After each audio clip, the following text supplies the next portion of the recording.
dan menghasut, membuat kegaduhan. Yang bikin gaduh itu Jokowi. Selama 2 tahun Jokowi bikin gaduh. Karena dia umpankan ijazah itu untuk mengukur daya tahan dari mereka yang menghina dia. Akhirnya dia laporin. Kenapa nggak dari 2 tahun lalu? Kegaduhan ini berlangsung karena Jokowi tidak jujur untuk mengatakan ini asli atau palsu. Jokowi ini bukan hanya harus diadili ya, tapi dia harus dipenjara dan diasingkan. UGM sudah 2 kali tidak datang menghadiri di PN di sidang mediasi Pengadilan Negeri Solo atau Surakarta, Mas? Solo. Sama ya, Pengadilan Negeri Solo. Karena sekarang kalian seperti tisu untuk mencebok Jokowi, kotorannya Jokowi. Sangat disebut tisu. Loh, kan kita dapati berapa kali mereka memasukkan dokumen, Bang. Ya. Ada satu nama dosen pembimbing, 2 tanda tangan berbeda. Tanda beda. Nanti yang tersisa percaya Pak Joko Widodo tinggal bazirnya. Sifatnya menipu, membohong. Man ghasyana falaysa minna. Siapa yang menipu kami, maka dia bukan golongan kami. Tapi hukum tipu-tipu skripsi ini saya tak bisa main generalisir pukul rata. Saya mau tengok dulu unsur tipunya di mana.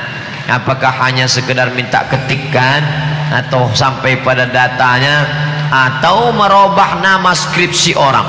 Nah itu jadi ada laisa minna. Siapa yang menipu, siapa yang membohong, siapa yang membuat penipu tipu-tipu, falaisa minna, maka dia bukan umat Nabi Muhammad sallallahu alaihi wasallam. Jadi dalam Islam banyak orang baik ketika sedang sembahyang, banyak orang baik ketika sedang haji, banyak orang baik di bulan Ramadan, tapi banyak orang yang curang ketika di tempat perniagaan. Maka Islam mengajarkan kita, Allah yang kita sembah di masjid, Allah yang kita sembah di padang Arafah, Allah itu juga yang mengawasi kita, yang memperhatikan kita di tempat perniagaan.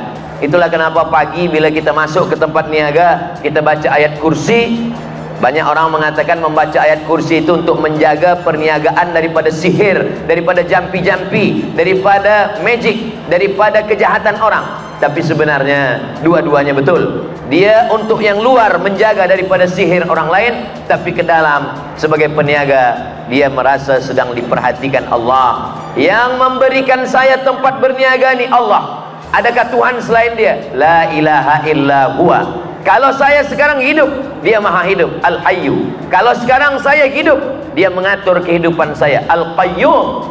Dan dia tidak mengantuk. Kalau saya takut curang, takut bohong, takut tipu, kerana ada kamera CCTV, maka yang mengawasi saya bukan CCTV, yang mengawasi adalah dia. La ta'khudhuhu sinatun wala naum. Kalau sekarang saya kaya raya, saya punya tempat bisnis, maka dia maha kaya. Lahu ma fis samawati wa ma fil ard. Kalau sekarang saya boleh ditolong oleh orang lain, nanti tidak ada yang boleh menolong saya. Man dzalladzi yashfa'u indahu illa biiznih. Kalau sekarang saya tipu, saya buat bohong, saya buat dusta, orang tak tahu, saya bungkus, saya timbang, selepas itu mereka bawa pulang ke rumah, selepas itu dia tidak mau komplain sebab jauh, sebab dia tidak ingin bertengkar berkelahi, maka sesungguhnya ya'lamu ma baina aydihim wa ma khalfahum. Allah tahu apa yang berbisik dalam hati, Allah tahu apa yang terlintas dalam pikiran. Ya'lamu ma baina aydihim wa ma khalfahum wa la yuhituna bi syai'in min ilmihi illa bima syaa' wasi'a kursiyyuhus samawati wal ard wa la ya'uduhu hifdzuhuma wa huwal 'aliyyul 'azim. Ini baik dibaca pagi di tempat kita awal berniaga, supaya dijaga Allah daripada sihir, dan Allah juga menjaga hati kita supaya kita tidak curang dan tidak jahat. Yang namanya sihir datang macam-macam. Orang jahat, dia ambil tanah kuburan, dia ambil air memandikan jenazah, dia siramkan ke tempat kita berniaga. Maka bila orang lalu, orang tidak nampak tempat niaga kita. Orang lalu mestinya dia membeli barang perniagaan kita, tapi bila dia lalu tempat kita, dia bukannya nak singgah membeli, dia bacakan assalamualaikum ya ahlal kubur. Kenapa? Karena yang dalam pandangan dia, kenapa mata dia boleh menengok tempat niaga kita macam menengok kuburan? Sebab ini kerja-kerja setan. Saharu a'yunan nas. Setan menyihir mata manusia. Itulah kenapa tukang-tukang sihir Fir'aun, manakala dia jatuhkan tongkatnya, maka semua manusia menengok tongkat itu seperti ular. Sebenarnya dia hanyalah tongkat yang jatuh ke tanah. Saharu a'yunan nas. Dia menyihir manusia.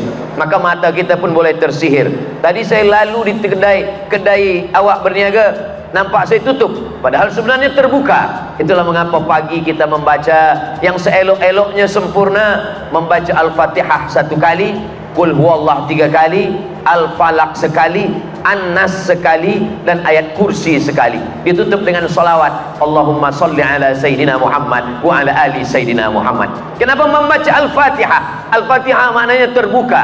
Terbuka rezeki yang tertutup, terbuka sihir yang menutup, terbuka segala yang terkunci. Rezeki yang tertutup dibuka dengan Al-Fatihah. Jodoh yang tertutup dibuka dengan Al-Fatihah. Yang sudah terbuka jangan dibuka sekali lagi. Jangan pula nanti diamalkan. Bila terjadi puan-puan menyalahkan saya, maka kita selalunya sebelum berdoa untuk niat yang baik-baik ini, untuk niat yang baik, untuk rezeki, untuk jodoh, membukakan pintu hati anak supaya belajar, membukakan pikiran anak supaya dia cemerlang, kita selalu membaca Al-Fatihah. Lalu kemudian kenapa Qul huwallah dibaca 3 kali? Karena ada sahabat Nabi yang membaca Qul huwallah dalam solat tahajudnya daripada Isya sampai ke subuh. Ayat tidak ganti, dia baca Qul huwallah terus. Kata Nabi SAW, innaha la ta'dilu thulutsal Qur'an.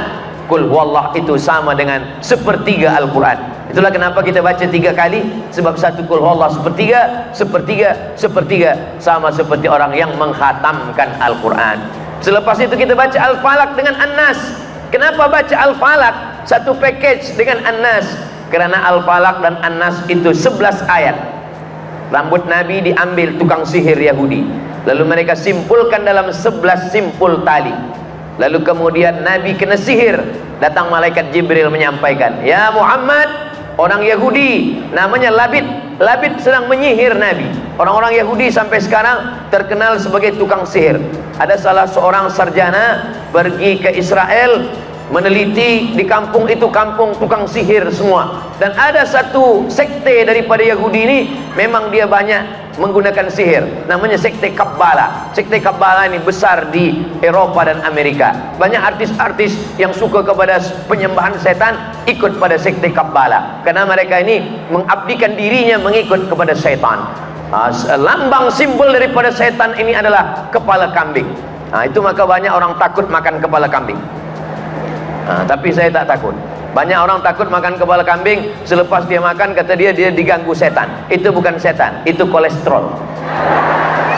Kita baca doa bismillahilladzi la yadurru ma'asmihi syai'un fil ardi wala fis sama. Saya baca nama Allah yang tidak ada satu pun yang boleh mengganggu fil ardi, di bumi, wala fis sama, maupun di atas langit. Kita baca itu, kita serahkan pada Allah. Bismillah tawakkaltu 'ala Allah, la haula wala quwata illa billah. Kenapa 11 ayat?